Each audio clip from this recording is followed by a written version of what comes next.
Yeah, you know,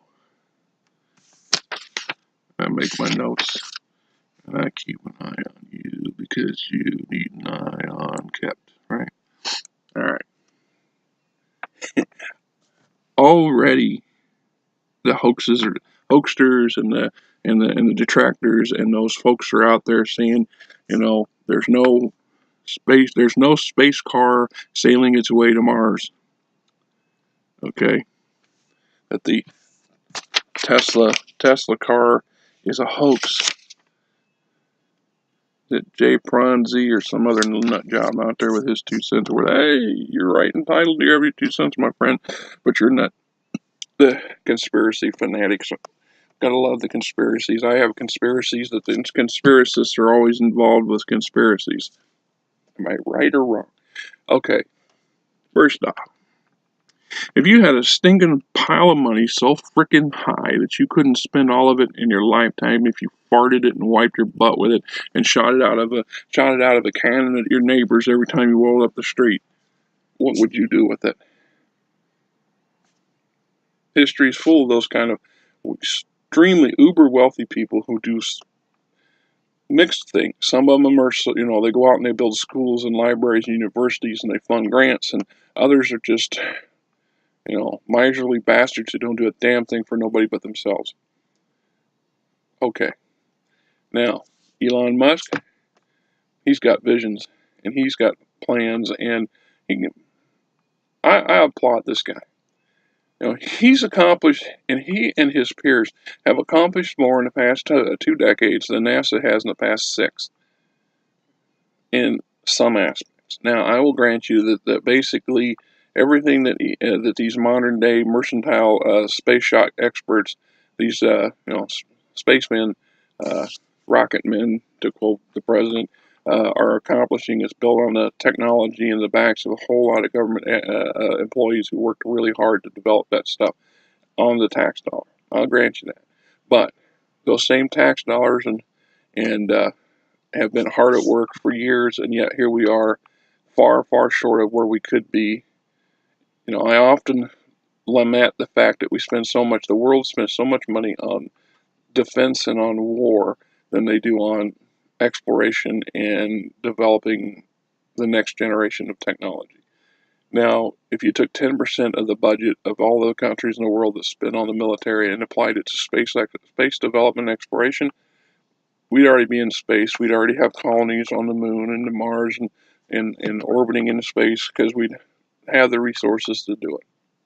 So, that said, the only way we're going to move on to the next stage of human development, space exploration, and actually getting our fat asses off this planet before we destroy it or it gets destroyed is through people like this guy and his peers. He's going to make it so we can get off. If he can't personally do it, he's inspiring the next generation to do that thing.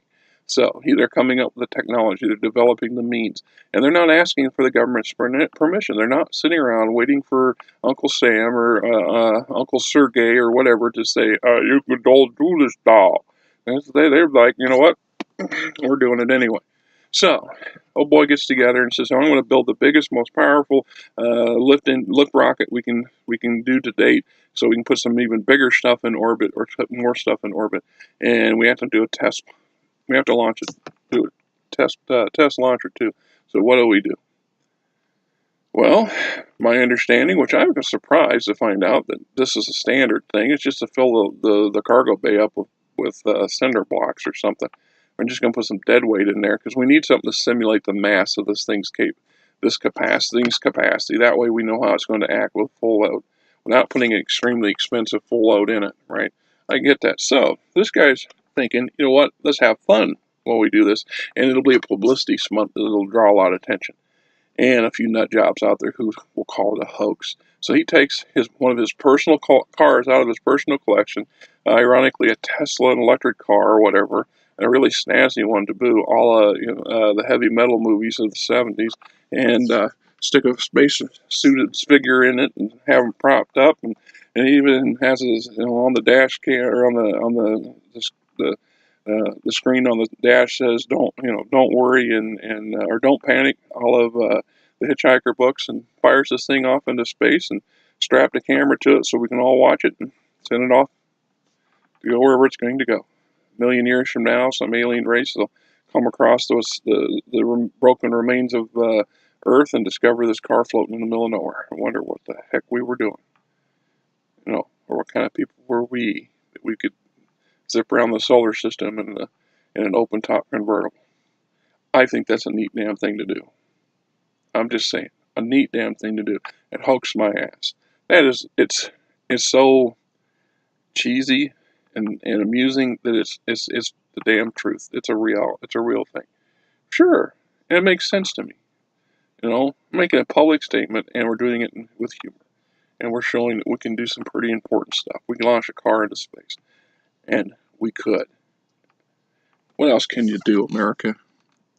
What else can you do, world? Come on, Terra, Earth, everybody out there.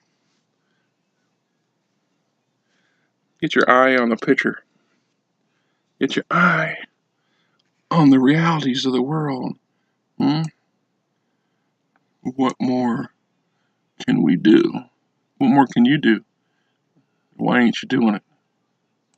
At least dream of putting a car in space. Somebody's already done it.